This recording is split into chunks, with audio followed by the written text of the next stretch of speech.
Hi, I'm a facehugger with healthy boundaries who prefers just a light face fist bump. Tony. I am a horticultural exhibit made entirely out of gardenias and pain. Kent. That's terrible. I'm sorry. And welcome to another episode of The Imaginaries, where we talk about all things imaginary. And today we get a little more real. Today we are going to get a little more real because we're talking about horror. Which is something we've wanted to talk about for a while. However, we have not had a way in to do that. So we have a very special guest with us for this episode, who's going to help us navigate horror, which neither of us are particularly good at navigating. Right. So we have no pressure for him. I'm going to go ahead and let him introduce himself now. So welcome. Yeah. Hello, my name is Jett. I am an avid horror fan. I'd say a pretty huge horror fan. Like, I've gone from absolutely hating horror movies and the horror genre in general to, like, studying exactly what makes it so scary, what also makes it not so scary if you look at it with a closer magnifying glass type of deal. Cool. And just, like, getting over a fear and learning how to, analyze it. Yeah. Wait. I did not know this, that you did not like horror to begin with. So tell us a little bit about that. Like, what was that journey and what did it look like? I mean, I think everybody has, the general, fear of horror movies. Like, you ask somebody to see a horror movie, and they either have one or two responses of, oh, heck yeah, I'd love that, or, oh, no, I can't do that, or, I can't sit through anything like that. For me, with my family, it was just, they'd be like, ooh, you want to watch this horror movie? And I'd be being, 8 years old, I'm like, no. No. But then, in fact, I told Tony about this earlier, or, the last time we did our photography thing, but whenever horror movies used to come on, the trailers on TV, I'd get, really spooked out and, hide away, and I used to get, really freaked out during Halloween, because Saw movies would always be playing, and the trailers would be there, and that just freaked the heck out of me, just thinking about, oh, what if I'm the next victim in that? Yeah. Which is crazy irrational. Yeah. But then I remember, a couple of years later, I started looking into, kind of the philosophy of Saw, which it's really shitty philosophy, and it kind of makes no sense. But I also looked into how they made, a lot of the traps for Saw, behind-the-scenes stuff. And so whenever... so I watched, how they made every single, death trap in that movie, and then I watched every single Saw movie at the age of, I think 16 or something, just from start to finish, and I wasn't scared of horror movies anymore because I just kept on thinking from it oh wow, that looks really practical. Yeah. That's all these background effects. And I think about that with other movies too. I'll see new movies in theaters, I'm like, how the fuck did they do that? Is that CGI or is that practical effects? And so that's a little bit how I got over my general fear of horror movies. Yeah. And then I started when I looked into the philosophy side of some horror movies, because there's a lot of movies and books in the horror genre that are used to reflect today and fears of today, fears of the past, or just fears in general, phobias, all types.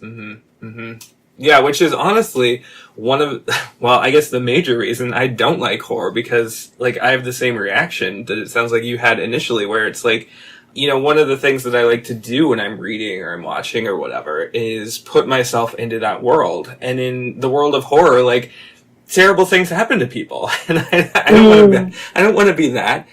So, I know that when other folks who really like horror have described to me before why they like it so much, it gives them, I've heard that, some people like it because it gives them a particular kind of high that they can't get otherwise. Or, they feel certain things that they don't feel when they're, watching or reading or consuming a different genre or a different kind of work.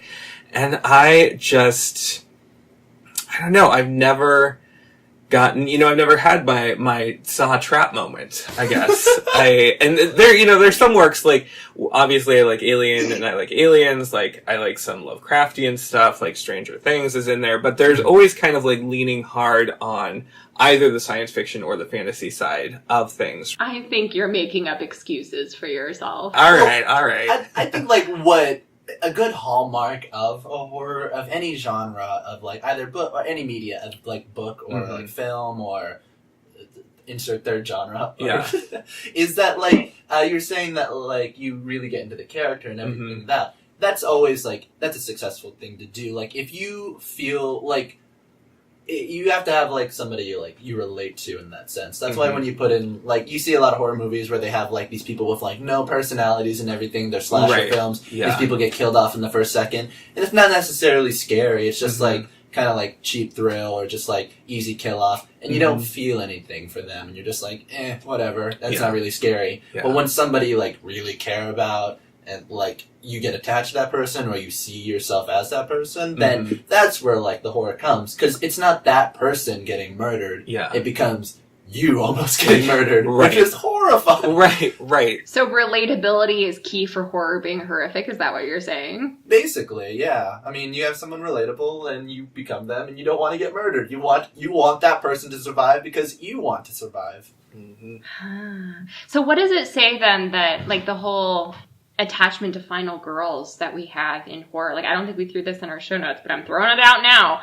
Like, there's a whole genre of commentary now around final girls and how they're the ones who end up walking away from a lot of, I guess, quote unquote traditional horror films and books, I guess, as well.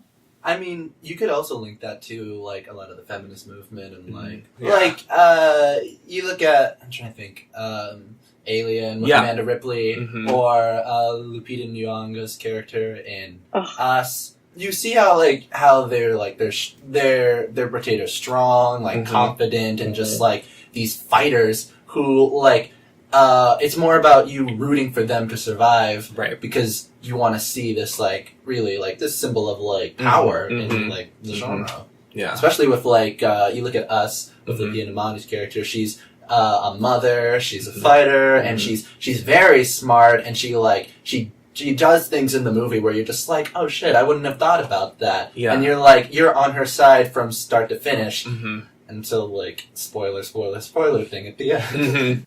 Yeah, well, I mean, there's a whole genre of, like, needing to protect my child horror and thriller films. I'm thinking even as far back as Flight Plan. Wasn't that the Jodie Foster film on the plane where, like, the child goes missing and stuff like that? Yeah. And, like, Silence of the Lambs, it's like... Yeah. Even with Silence of the Lambs, like, that's Jodie Foster, right? Jodie Foster's character, Clarice Starling. Yeah, Clarice Starling. Yes. Oh, that's not an iconic name at all. I know, right? You look at her from the beginning, like, the opening shot of Silence of the Lambs is her, like, in the FBI field, and you already get, like, a taste of what her character is. She's in the FBI because she has that whole jacket on there. Yeah. She's active and, like, strong, and then she's being called upon by, like, higher personnel because they trust her, because because they know that she's hot shit, and they want her on to figure this shit out. Yeah. And so you already get a sense of, like, that is a strong, intelligent, powerful woman. Yeah. And then even throughout her journey throughout that movie, you see, like, all these amazing scenes of just her, like, surviving and, like,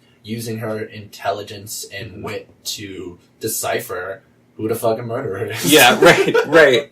So I have a big question. I want to throw out a big question. So we just, like, blazed through a bunch of different works. So we hit Silence of the Lambs, we hit Alien, we hit Us, we hit Get Out, going into it. Like, I guess we didn't go through, in terms of numbers, we didn't go through that many, but there's, like, a lot of ground that we covered. So all of these are horror movies in one way or another. Yes. What is horror? Like, what is unifying all of those movies? Like, you have, on the one hand, Alien is grotesque, like, far future science fiction. On the other hand, like, Silence of the Lambs is almost like, procedural thriller, kind of. Like, there's, like, a thin line where, like, Silence of the Lambs, cause it's like, Silence of the Lambs has, like, a lot of reality into it. Like, it's based off of, like, a lot of, like, different serial killers, so you're just, like, the thin line of reality versus, like, fantasy horror and reality horror. I think in general it's just like something that makes you feel anxious or scared or something that invokes fear. Yeah. Something that, because like those are like the main like hallmarks of horror. Like, I feel scared, I feel horrified, I feel anxious, or I feel disgusted sometimes. I think a lot of people forget that, like, feeling disgusted can come from horror, too. Yeah. Sometimes people just think that, like, oh, I'm disgusted, this is just gross. I'm like, no, that can stretch from horror. Huh. Okay, so would it be fair to say, then, that horror, in that way, is kind of maybe less of a genre and more of an affect? And what I mean by that is, slight backstory. So, we have this... we've... stolen this theory specifically from grad school that that is kind of like the affect of a work is how it makes you feel. Like, what do you feel coming out of this? Like, what, in the way that, if you're looking at a book, in the way that it's written, in the way that how long the sentences are, how long or short, like the symbols that are in the work, like the vocabulary, whatever, how does that add up to what you feel? I totally just butchered that explanation. Would you like to redefine that for me? Me? Yes, please. Oh, okay. And so the affect provides us with a neat term for things that are alike in the way they work on us, even if they're very different formally. So you might have something like Silence of the Lambs in the same conversation as Alien, even though formally, like, they are about as different as you can get. The affect may be similar, and that's why we call them horror. Does that make sense? Yes, sorry. We started to laugh because when you said air quotes, we both spontaneously did air quotes. Yes, perfect. But anyway, also, for all intents and purposes, like, can we just say that thriller and horror are kind of the same genre here? They're on a spectrum, just like science fiction and fantasy. Yeah. Like, a lot of people say, like, oh, it's a thriller movie, and another person will say, like, oh, it's a horror movie. I'm like, what's the fucking difference? Yes. Yeah. So with that said, with this idea that, maybe horror is an affect, I want to go back to what you said about disgust, and horror not only provoking fear, but also provoking disgust. He uses, like, Lovecraft is a fan of using everything he's disgusted about, either in good ways or bad ways, or ethical ways or racist ways. Right, so we end up with, like, incredible racism and sexism. Sometimes it's really blatantly obvious that it's like, oh, that's kind of racist. Yeah. But, like, sometimes his writing is, like, kind of like with Us does, where it's, like, symbolizing in there. But, like, there's small things that he... Like, the smallest details just kind of gives you the hint that, like, oh, he doesn't like anyone who's not of fair skin. Wait, so are you saying that he is the white people in Get Out? Basically, he's afraid of... how do I describe Lovecraft, to be honest? Lovecraft was afraid of everything. Actually, I think it's a little unfair to say he was afraid of everything. I think he was afraid of everything outside of his...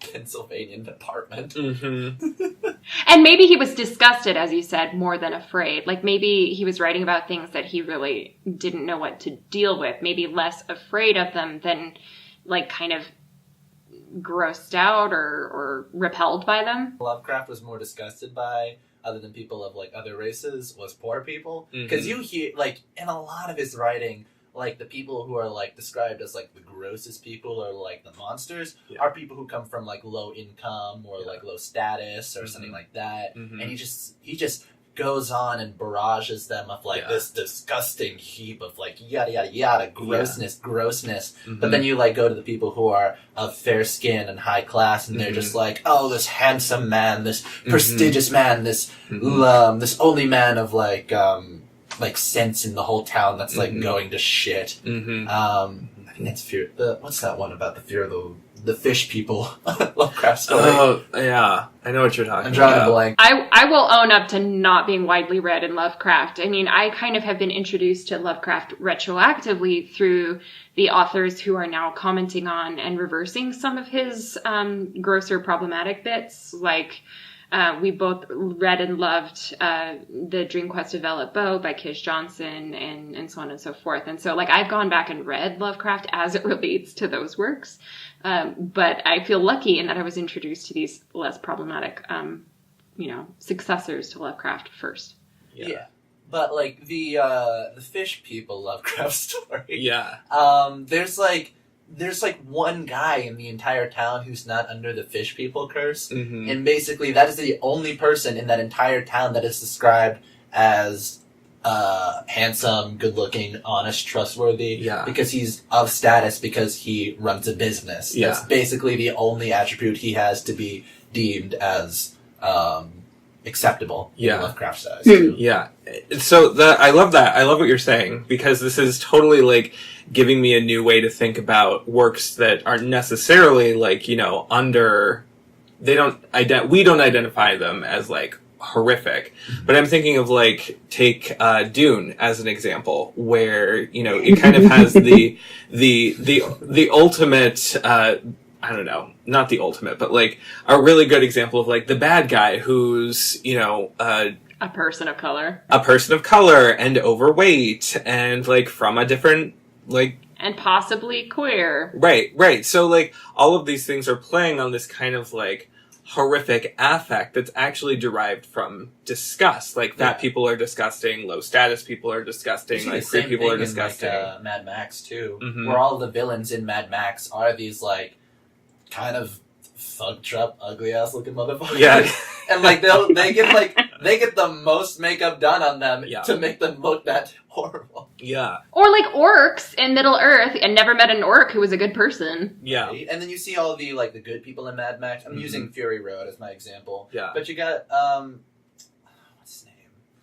I'm drawing a blank. Tom Hardy and Furiosa, who are, like, and literally the entire band of, like, sexy-ass women who are escaping the ugly people. Yeah, right. But on the other hand, like, you definitely, like, Furiosa is, at the same time, like, a disabled person who has, who doesn't have one arm from the elbow down, and, like, they meet up with the older women, and I feel like that happens to older women a lot in works where they're kind of, like, older women are seen as disgusting, and so it looks at them in that way. So it's interesting, like, that it's totally, on the one hand, observing that rule, but also, like, subverting it at the same time. So Mad Max is complicated. I'm gonna give it that. But I just, like, this is such a really interesting way, like, this idea of disgust and kind of, like, horror derived from disgust is so cool to me. Like, it's really interesting. But is it always problematic? That would be a follow-up question for me then. Because, like, Dune, like, the elements you pointed out in Mad Max, these are problems. Like, essentially, like, Lovecraft, his sources of disgust are problematic. So what sources of horror are actually constructive and useful? And, are there horror movies we can go and watch without feeling like we need to critically engage with social problems on a grand scale? I know that a lot of people tend to point at horror as, like, an escapist genre. So I think that this is a really interesting path to kind of take that we're looking at, like, pretty interesting, like, high concept sources of horror right now, but whereas most people view horror as kind of simple and chainsaws and, cabins in the wood, which I actually haven't seen Cabin in the Woods, so maybe I shouldn't comment. I have seen that. 3/4 out of the way of that movie, something happens. You know what I'm talking about? Mm-hmm. Yeah, so if you've seen Cabin in the Woods, you know exactly what I'm talking. It's at, like, the 3/4 point in the movie where it's a subvert, right? Yeah, I think that's like a total subversion. It's like a huge subversion of the movie where you go from... I mean, you get hints of what it is from, like, events in it, like... I don't know how to explain it without, like... Without giving it away, yeah. But, like, you turn this movie into less of a horror movie and more of a... What's the word? Like, it's kind of almost high concept fantasy more by like the end. Conspiracy Yeah. Where you're just like... And there's, like, so many, like, nods to other, like... There's, like, Easter eggs to, like, all these, like, other great horror movies in that, in the 3/4 turn of it. Yeah. And the ending of Cabin in the Woods is very much WTF. Yeah. I think the best way to explain the 3/4 turn in Cabin in the Woods is like it becomes a high-tech stoner movie. Yeah. Yep. I see that. Because if you Totally. were blazed out of your mind and you watched that, you'd probably just like, oh. Yeah. Like, okay, but let me then ask you, like, how do you reconcile this perception of horror as escapist and kind of like where we go with our simplistic, like, body horror tics and whatnot, with this idea that really what we're responding to is like the other, or like the other problematically portrayed? So what I'm thinking that Ken is asking is, like, how do we, as conscientious consumers, look at horror if it's derived from, things that are meant to disgust us, things that are meant to scare us, things that we're supposed to fear, and not see the other, like not see that those are derived like that from, was their intention with it. right? Yeah. It's almost like being given the answers to something you didn't know, and being surprised by that. I think, like, because there are times when people are a little like, oh, I didn't know that. I mean, all the time. Yeah, right. But especially in the horror genre, when you point out symbolism and stuff like that, there are some people who just stay ignorant, and they're just like, oh, nah, I just think it's supposed to be like that for that. I'm like, no, this is clearly all of this, and there's a reason why you're feeling scared of this, because you're holding on to either some really terrible aspects of yourself that you should probably work on, but when you do catch it and you do feel horrified of it, it can come from like places of internalized like horribleness that you feel like you shouldn't have in yourself, or like, because I know I felt that way when I read when I read a lot of Lovecraft. I was all like, as a young kid before it like came out, and all that stuff. When I was reading Lovecraft, I'm like, why do I feel so like horrible about this and like so afraid of it? And then I realized some of it was just relating to like some issues I had about myself that I didn't want to like come to terms with or didn't realize, and then like years and years later I kind of like drew the parallel between them. So it's kind of like being awoken to something. Yeah. Interesting. I wonder if horror is both like the symptom and the cure in a sense. Like it shows us our worst selves, and then maybe it shows us a way to kind of process that a little bit. I'm thinking here, Get Out a little bit, but also, there's a lot of religious horror, like religiously themed horror, The Exorcist, etc. All these possessed nun movies. Like church. Yes. Absolutely. So they show us like these parts of ourselves that like maybe we don't want to interrogate too closely. Like, I mean, a good chunk of the audience that's going to see this, whatever the next Conjuring or possessed nun movie is, like a good chunk of the audience is going to be like white religious people. Right. It's The Conjuring 2 featuring the nun, the Annabelle sequel to the prequel. God damn it. It's just terrifying how many of those there are. But it is kind of interesting to me that in a sense that series has stayed static in the things that it's examining, but also then now in the horror genre mode cat affect thing, we also are getting these socially conscious movies that are asking us to interrogate these parts of ourselves, like Get Out and Us, and so on and so forth. So I think like maybe what's so interesting about horror is that it gets to show us our worst selves and also show us a way to get past it, but usually not in the same film. Yeah. I mean, we can't just, shoot and murder our way out of the horror. Right. You have to deal with your problems and get help. Yeah. You have to get out of that situation. So let me ask you guys this. What do you think it's fair, thinking about it this way, to say maybe that, the thing that Get Out is most disgusted with is like institutionalized racism? Yeah. That like it's still like a lot of people I think when you look at like institutionalized racism, a lot of people, as soon as Obama got elected, they're like, hey, we beat racism. Like, there's no more racism in America. It has just completely disappeared. Yeah. And then, like, you see all these, like, there are hardcore issues going around with, like, Black Lives Matter, like, the fights between police brutality and Black lives. And it's just like, if racism was all gone in America, we wouldn't have so many issues going on with that. Yeah. Because, like, it's not fully gone. But there are people who are under the pretense of that, like, oh, we've abolished slavery, we've had a black president, and, like, things are mostly okay between, like the police and everything else. Mm-hmm. So, obviously, it doesn't exist. I'm like, no, like, truly, you can never really 100% get rid of, like, racism, terrorism, or, like,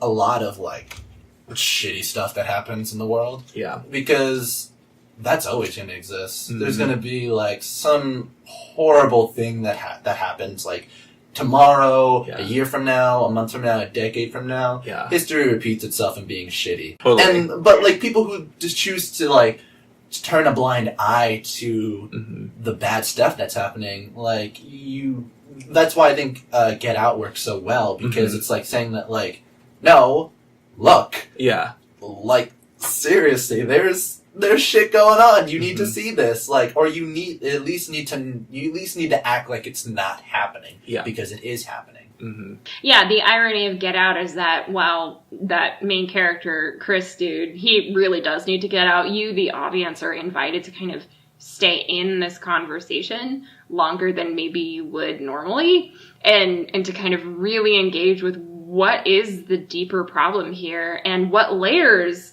there are to this problem. Like, you have the one character who, from the beginning, you think is kind of defending and, like, doing the right thing and, you know, standing by her man and, you know, standing up against racism, institutionalized or otherwise. And then, you know, by the end, you realize, well, actually, this person is maybe the most cunning of all and the most, like, ultimately problematic of all.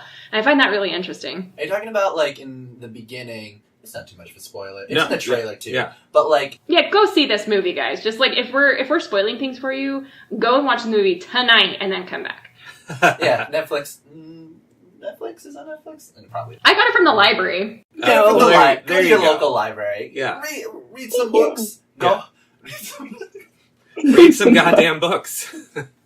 Anyway, there's a scene in the beginning where it's in the trailer too. It's where they hit a deer. Mm-hmm. The police officer pulls them over just to check if everything's good, right? Yeah.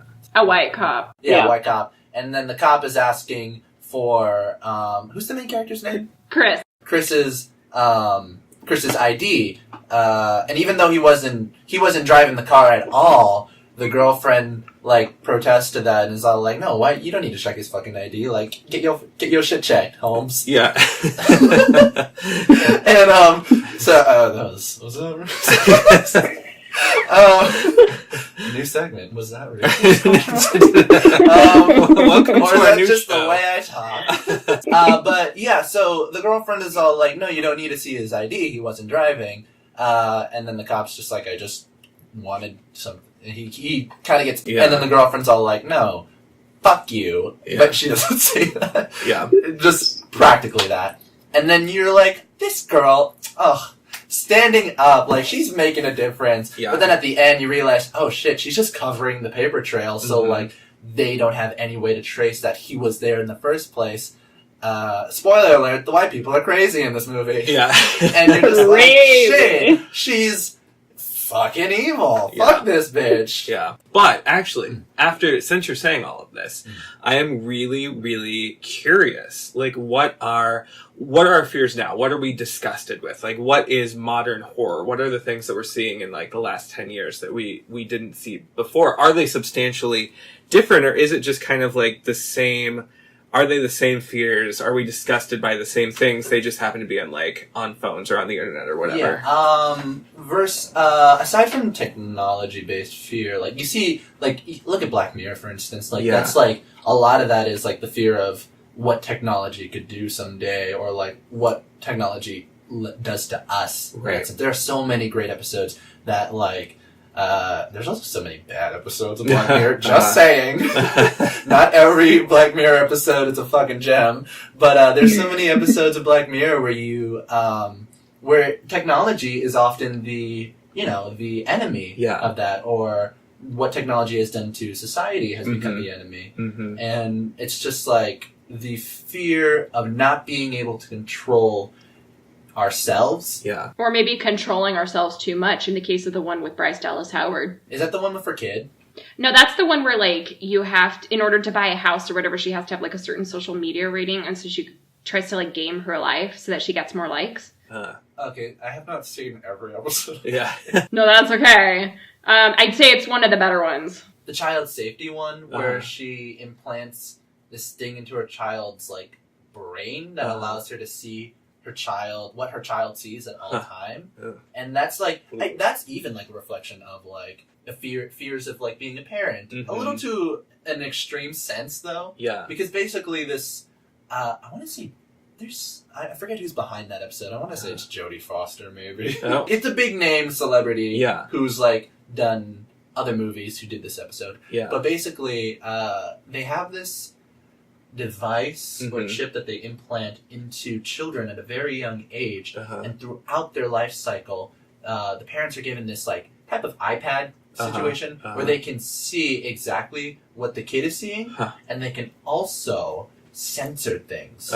So they can make it so that the kid can't hear certain words or can't see violence, nudity. Oh, I see that happening. Yeah, that's totally happening someday. There's a scene where one of the friends gets, like, I want to say murdered or punched and starts bleeding. And, like, all that she sees is just all this fuzzy stuff, and she doesn't understand, like, what violence is. And she doesn't understand, like, what pornography is, too. And it's just, like... Also, well, that scene where she's being shown pornography is kind of, like... I get what they're trying to do, but it also kind of, like, fails on itself. Yeah, right. But...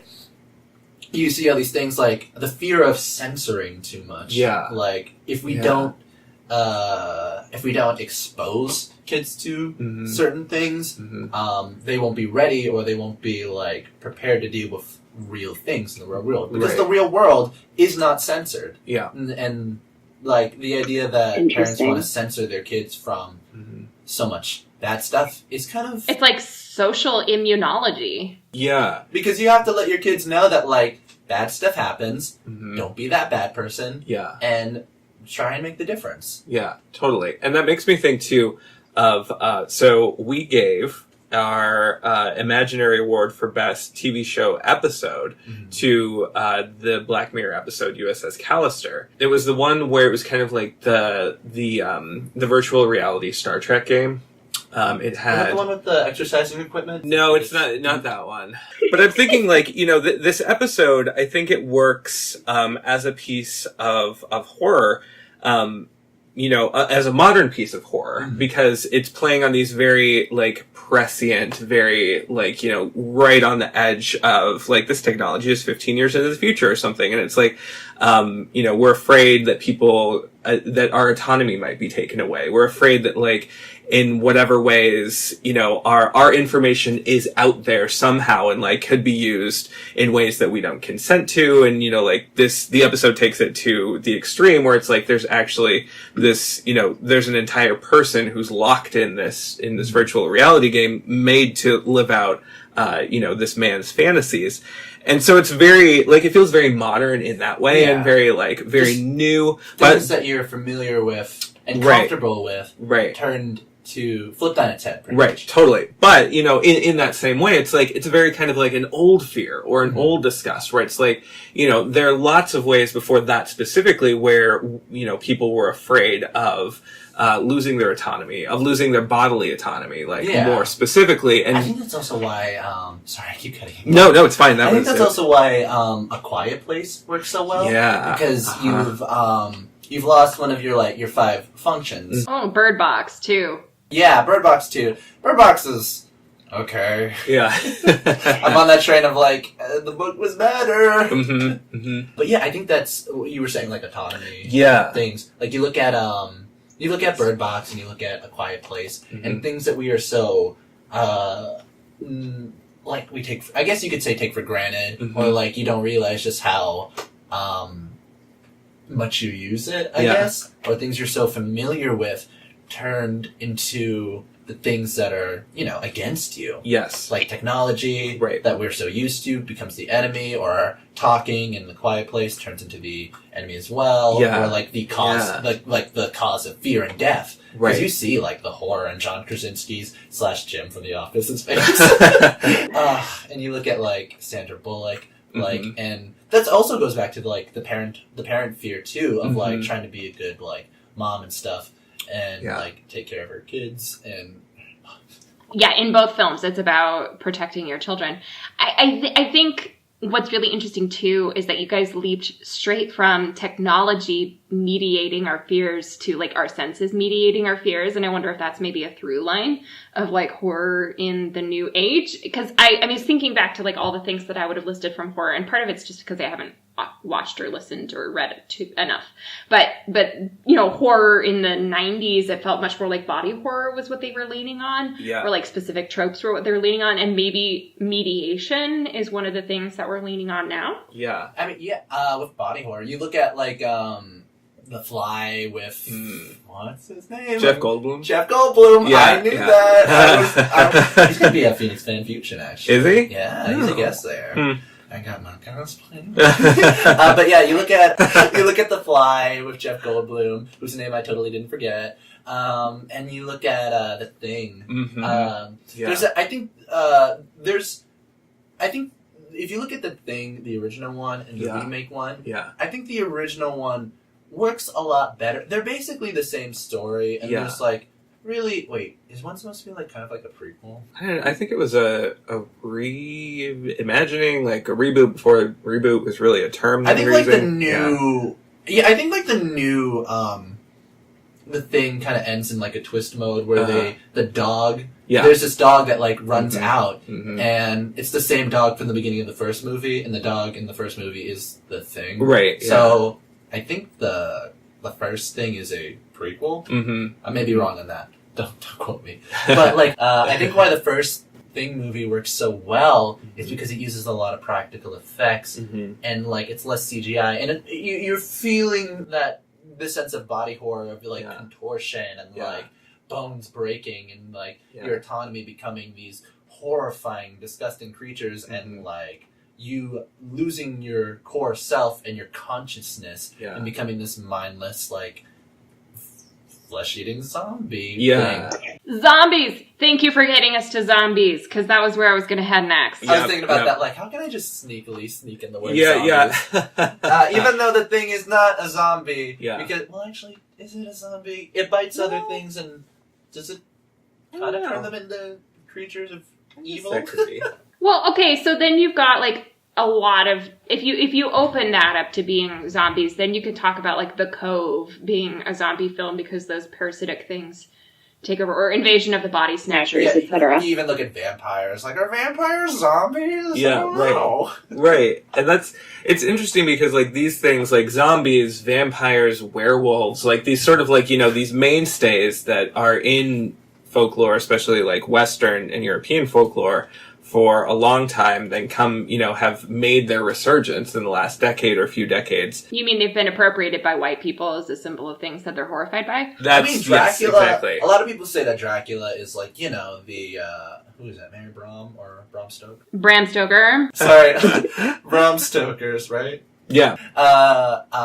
Dracula is like a great example of like how vampires, where, a lot of people say like, oh, Dracula is the original scary vampire, like he was the most badass vampire is. I'm like, Dracula was the beginning of sexy vampires, let's be honest. The way that like Dracula is kind of described in the book, as he like, you know, he's a gentleman vampire. He just like as the like gentleman. He has to come. He has to be invited inside and all these other things. Like he was the first vampire to use consent. Just saying. He was making waves. Just saying. That's amazing. Oh my God. But like he was the original fetishist. Yes. But Bram Stoker's like Dracula is described as this like the more like blood he consumes and the more like victims he takes, he becomes this more youthful, handsome-looking guy compared to like to the first introduction of him. And even in his first introduction of Dracula, he's still described as like, oh, he's like a 7 out of 10. Just a little work, he can be a 10 out of 10. And by the end of the book, he's like, oh man, this guy's a fucking 11. Yeah. I love that we got there. But let's talk more about zombies. And also, like, the connection I was going to make with, like, practical effects and zombies. Like, the best horror and the best zombie films and television shows like The Walking Dead, I think a large part of its appeal comes from the special effects and makeup artists that they have working for the show. Like, what works on a, like, on screen or in a book? Like, what makes you want to watch or read more horror? And I think for you, you've mentioned practical effects. I was wondering if there was anything more. A little less on practical effects for me, because after watching all the Saw movies, like, you see all those practical effects and, like, what they're technically doing off stage and off screen, I'm just like, oh, that's cool. Like, so practical effects are little on the up and down side with me of, like, is it scary or is that impressive? Mm-hmm. Yeah. But I think that, I think what practical effects that scares people is that, they don't realize that, and now this is a bit of a stretch, but they don't realize that that can kind of happen to the body if it, like, a lot for the zombies of The Walking Dead, they looked at, like, decaying corpses. Like, you look at the dev team, or, like, I don't know why I said dev team, but the makeup effects team, or, like, the behind the scenes and stuff. Yeah. A lot of those makeup artists, or people who worked on The Walking Dead, like, were brought to morgues and, like, to, like, look at, like, bodies really? and stuff. So they could get kind of, like, it was, like, very first season-ish. Yeah. And they were just given the idea of, like, this is what a rotting body should look like. And just, like, and they were showing different pictures and stuff like that. Yeah. And it's the idea of, like, showing people that, like, hey, this is what your body looks like without all of its natural functions in it. Isn't that horrifying? Wow. And that's, like, the idea of, like, reflection of seeing yourself without your beauty, in some sense. Like, people for, like, vanity does exist. Yeah. I'm not gonna lie. I feel vain a lot of the time. Yeah. And, like, you look, when your makeup looks bad or you have a pimple on your forehead, you feel somewhat anxious, like, of what society's gonna think of you. Or, like, you feel scared for yourself in some sense. Yeah. And so I think zombies work in a very interesting way of a reflection of ourselves, because what if I looked that horrifying? I'd be scared to, like, show my face in something. But there's also the fact that zombies are, you know, flesh-eating, brain-eating, like, monsters. This isn't a allegory for the inner beauty inside. Yeah.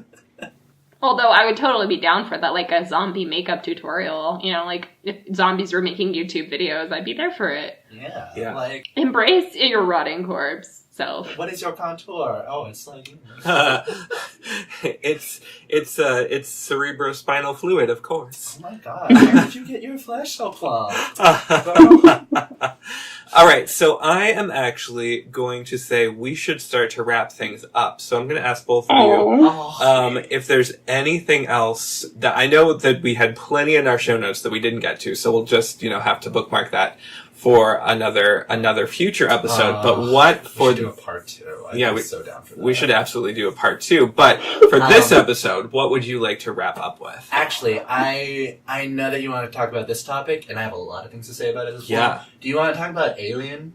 Yeah, yes, I do. I do. There are so many things that make Alien like a fantastic horror movie. Yeah. From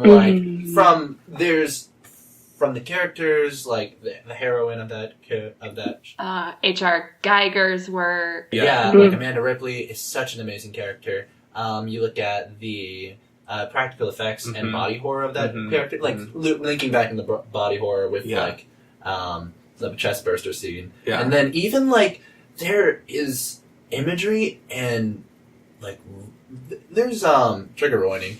There's themes of rape all totally. Like Alien. Yeah. Because the way that, you look at, like, when they're entering the alien spaceship, and, like, the shape of, like, the hole that they're going through, it's totally a vagina. Yeah, and, like... Even the aliens said, like, this is, like, a lot of, like, these are some stretches, but at the same time, they're very subtle. There's a lot of phallic imagery in Alien. Like, the shape of the alien's head, or just, like, ribbed, like, I don't know who created the what's it called? The set for Aliens. But a lot of it is very phallic looking if you think a little too hard on it. Yeah. And then you see like the way that the alien like hunts and attacks it gets very close into the face and like breathes heavily and drools all over. Yeah. In the sense of like it finds you attractive and edible in some sense, which is horrifying. Yeah. Because like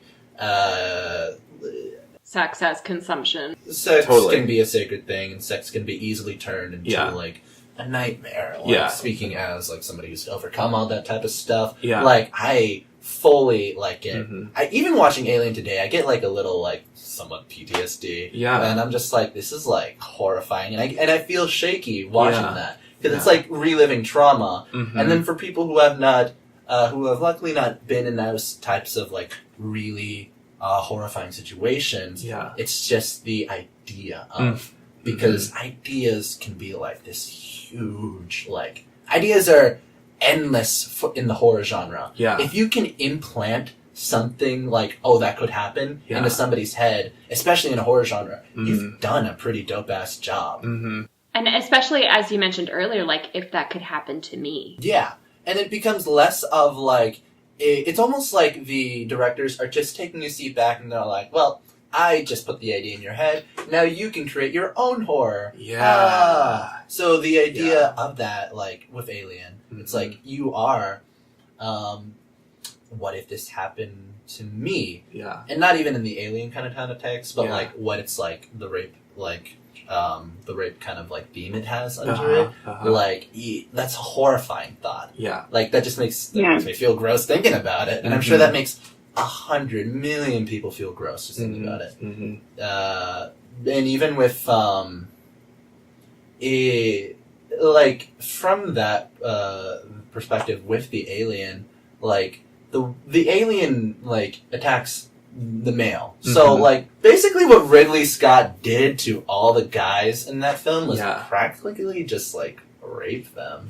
From, like, the facehugger scene where it's like, orally, like, ingested, like, of the alien pod, and then, down the road when the chestbuster scene happens, that is a male giving birth to the alien. Yeah. And some guys have, like, the fear of, like, what would it be like to give birth? That's a horrifying thought. Yeah. So the idea of, like, I wouldn't want to say, like, gender swap, like, horror. Yeah. Even though, like, actually gender swap horror sounds transphobic. Yeah, a little bit. Yeah, a little bit. But, like, I guess unwanted gender swap horror is a better definition of that.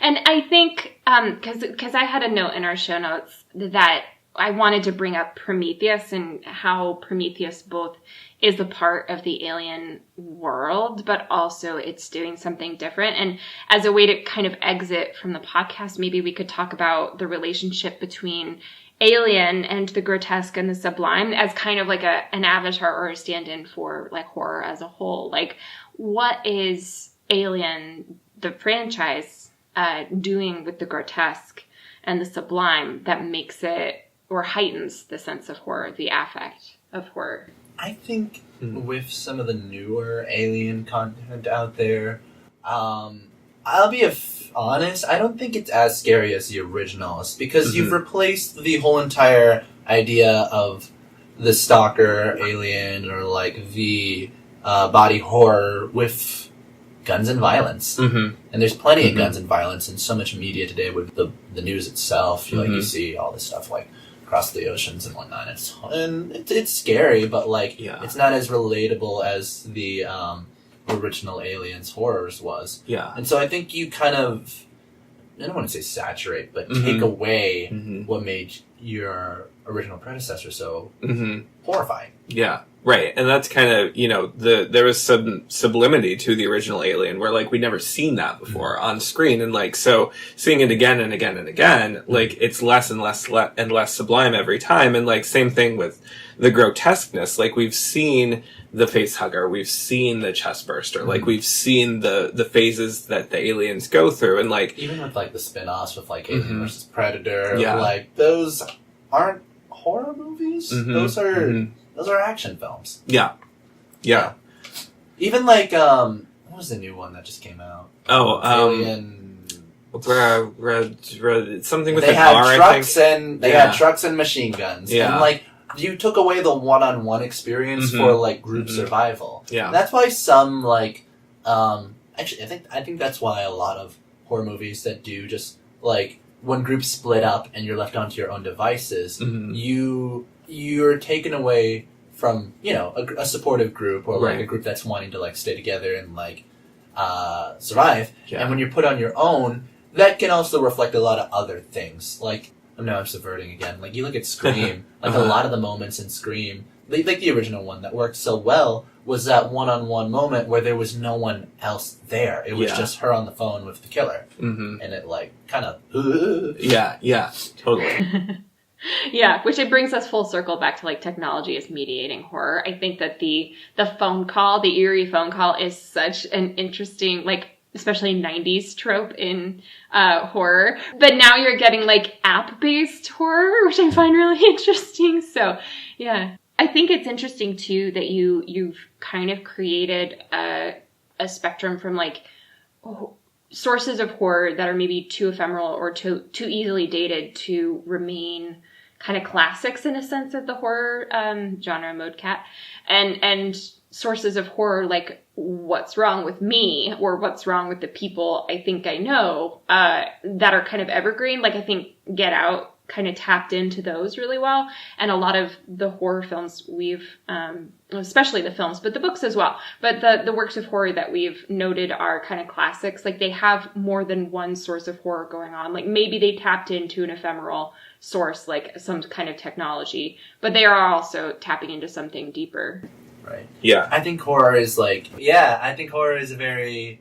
not only is it a feeling and a fear and anxiety, I think it also is... I think it's important in some sense. Because people do need to feel afraid. For many different reasons. There's the reasons to, like, feel afraid because if something is wrong... You need that, like, feeling of fear and horror, like, what's going on? Like, I need to either help someone, help myself, or do something right now to get out of that. Feel like you can translate that to like depression or like modern day anxiety or something like that. You're afraid of something. You don't know what it is. Fear of the unknown. That's a very common fear. And without that fear, without that like thing to tell you like, hey, do something about it, you kind of just panic and you spiral. So it's important. And also I think fear is like a very placed in us at a very like young age, either for good reasons or bad reasons. Like the monsters under the bed thing. You learn to overcome that fear. And that kind of teaches you bravery in some sense.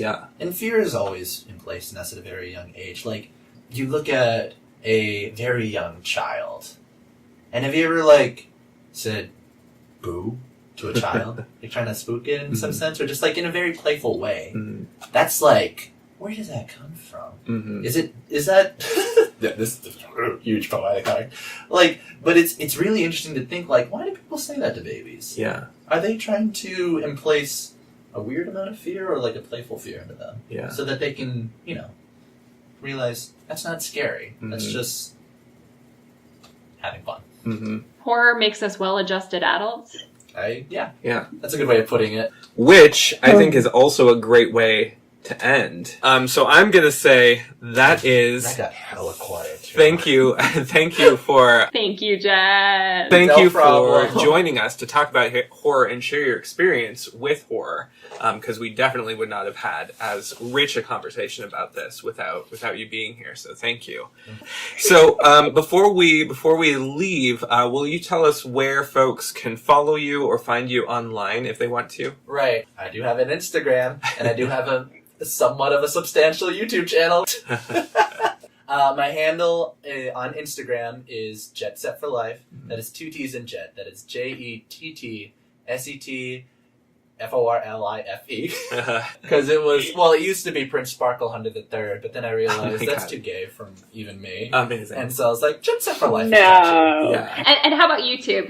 What would we be Googling, or what would we look up in order to find you on YouTube? I just have all of my YouTube stuff. Like, I normally post, like, I'm a music student, so like, it's a lot of like messy covers and stuff that needs to be kind of revamped. If you want to see me sing terribly, or the evolution of me getting better, which I'm working on that soon, like the evolution of me being a terrible singer too. Mm-hmm, I think a moderately good singer. You can follow me on the same name as well, Jett Stanton, JettStanton. Awesome. All right, and where can, if folks were more interested in the Imaginaries, where might they find more about us? Usually we are, as you said in a previous podcast, in a dumpster and on fire. But you can also find us on Twitter at imaginary_pod. Our website address on the World Wide Web is imaginaries.net, where we keep a list of our back episodes as well as a new listener page for those of you who managed to wade through an hour-long podcast about horror and you're like, what even should I be listening to next? Go to the new listener page, check out the list there. And you can also find our back episodes, the ones that have aged off of SoundCloud, on our YouTube page. Just Google the Imaginaries and all of these various places should show up relatively easily. So those are the big top hits for us. Totally. Listen to us next time. All right, goodbye! Bye! Thanks for having me. 3, 2, 1.